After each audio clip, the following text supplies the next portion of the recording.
गौतम बुद्ध नगर में चुनाव का आज ये आखिरी दिन है और हम हैं डॉक्टर निधि नागर के साथ। डॉक्टर निधि नागर अपने पिता के लिए कैंपेनिंग कर रही हैं, उनकी रणनीति बना रही हैं। पेशे से डॉक्टर हैं, लेकिन इसके बावजूद वो रणनीतिक तौर पर भी काफ़ी मजबूत हैं और आज उनको देखा मैंने कि मंच पर भी उन्होंने बहुत भावुक अपील की थी। हमारे साथ खुद बात करने के लिए हैं डॉक्टर निधि नागर।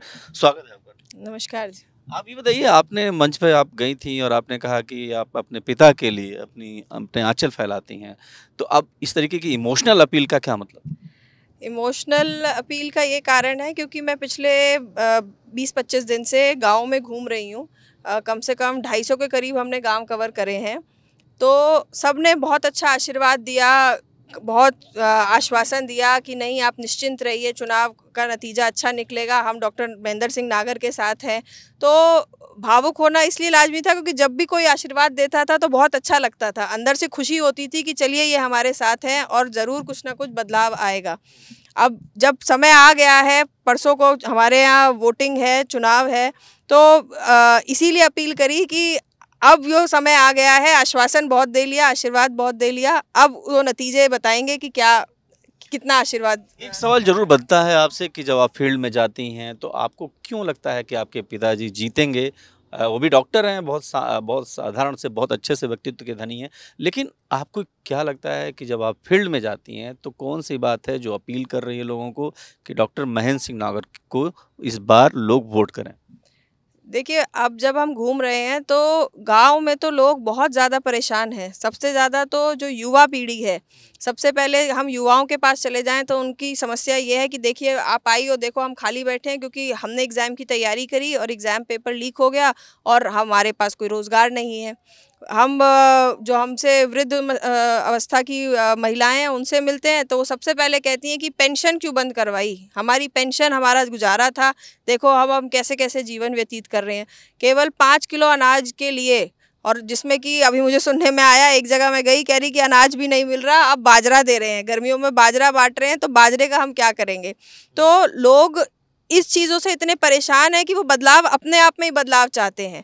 10 साल में उनकी कहीं कोई सुनवाई नहीं हुई है, ना उनसे कोई मिलने आया है। ऐसे-ऐसे गाँव में भी हम गए हैं जहाँ पे वो कहते हैं हमें पता ही नहीं है कौन हमारा सांसद है। एक एक सवाल और बनता है आपसे कि चूंकि भारतीय जनता पार्टी का सीधा मुकाबला है आपसे, तो मैं ये सवाल करता हूँ कि जब देखते हैं बीजेपी की बात होती है तो महिलाएं काफ़ी ज़्यादा बढ़ चढ़ के हिस्सा लेती हैं उनकी कैंपेनिंग में, उनके हर चीज़ में। शायद समाजवादी पार्टी कहीं पिछड़ रही, आपने महसूस किया और आप इस कैंपेन को आगे बढ़ा रही हैं? हाँ जी, बिल्कुल। देखिए, मैंने तो बस थोड़ा घूमना शुरू करा था कि डॉक्टर साहब की मदद हो जाएगी और बहुत लोग मेरे भी, क्योंकि मैं यहाँ पे प्रोफ़ेसर रही हूँ ग्रेटर नोएडा क्षेत्र में, मैंने बहुत पेशेंट्स का खुद ट्रीटमेंट करा है जो मुझसे जिस दिन पापा का कैंडिडेट उसमें नॉमिनेशन हुआ था, मेरे पास खुद फ़ोन आने लग गए कि आप मुझसे हमसे मिलने आइए।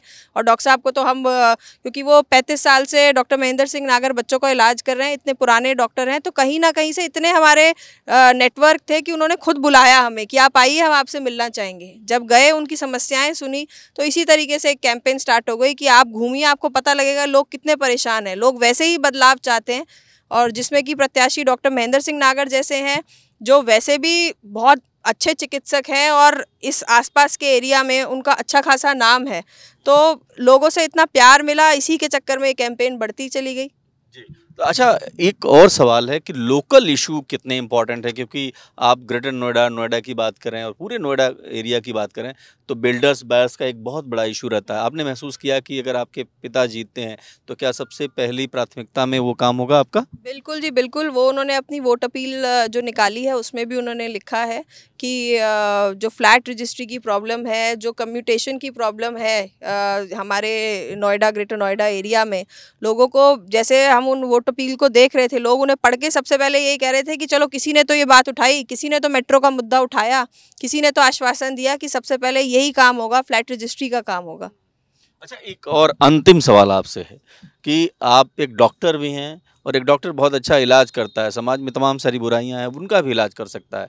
लेकिन अब चूंकि ये है कि जाति और समाज को लेकर के भी तमाम सारी बातें हो रही, ये भी कहा जा रहा है कि समर्थन बढ़ा। आपको किसी जात समूह या फिर किसी और का समर्थन मिला है ताकि आपको लगता है कि इस बार जो है हम ज़्यादा मजबूती से लड़ पाएंगे? बिल्कुल, मैं कह रही हूँ कि जहाँ हम गाँवों में जाते हैं या शहरों में भी जाते हैं, तो गाँव में तो वैसे भी कोई घरों के बाहर सब घरों में जाते हैं हम। ऐसा कोई नहीं है कि हम अपनी बिरादरी के या अपने लोगों के घर ही जा रहे हैं, पूरा गाँव ही घूमते हैं। चाहे उसमें किसी का भी मोहल्ला हो, चाहे मुस्लिम एरिया हो, चाहे जाटवों का मोहल्ला हो, चाहे ब्राह्मणों का हो, जहाँ भी जाते हैं। तो आस-पास के गाँव में तो डॉक्टर साहब का नाम ही बहुत है कि वहाँ पे तो वो फुल समर्थन देने के लिए तैयार हैं कि जी एक चिकित्सक के रूप में, अगर हम एक प्रत्याशी के रूप चिकित्सक के रूप में तो उन्हें देख ही रहे थे, अब वो हमारे सामने एक प्रत्याशी के रूप में है तो हम उसे फुल सपोर्ट देना चाहेंगे।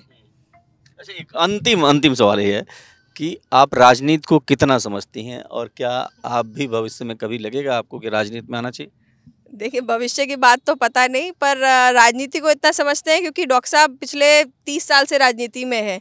मैं 2002 से, जब मैं 12th क्लास में थी, तब से उनको देख रही हूँ कि हाँ, चुनाव प्रक्रिया, रैली, इतनी बड़ी-बड़ी रैली, कांग्रेस में थे पहले वो 10 साल, कांग्रेस के वो रहे हैं, जिलाध्यक्ष रहे हैं। तो राजनीति में तो होता है ना, परिवार रहता है, वो तो हमारे खून में चलता है। पर भविष्य में क्या होगा वो हम आगे जाके देखेंगे। चलिए, देखिए, ये मुस्कुराहट भी बहुत कुछ कहती है और ये थी डॉक्टर निधि नागर, जो अपने पिता के लिए कैंपेनिंग कर रही हैं, उनके लिए तमाम लोगों से मिल रही हैं, लोगों से मिल रही हैं और ख़ास करके मंच पर भी अपनी बात रख रही हैं और अपने पिता के लिए जीत की अपील कर रही हैं। कैमरा पर्सन आकाश के साथ मैं देवनाथ, भारत एक्सप्रेस, दादरी।